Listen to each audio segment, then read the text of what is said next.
राजकारणानंतर आता महाराष्ट्र राज्य कबड्डी संघटनेतही शरद पवार विरुद्ध अजित पवार हा सामना पाहायला मिळणार का असा प्रश्न उपस्थित होतोय।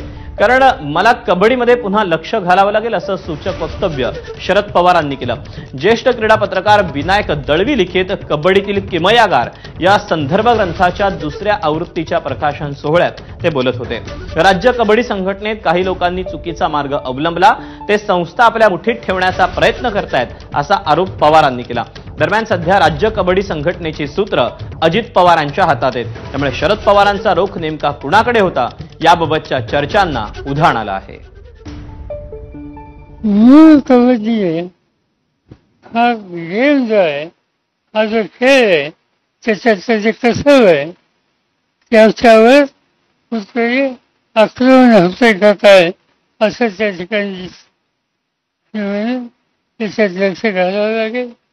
मी जाहीरपणानं कबूल करतो की अलीकडे माझं लक्ष या कामात नव्हतं, पण एकंदर स्थिती ऐकल्यानंतर त्याच्यात लक्ष घालायची वेळ आलेली आहे आणि कबड्डीला जुने दिवस कसे येतील याची काळजी ती घ्यावी लागेल।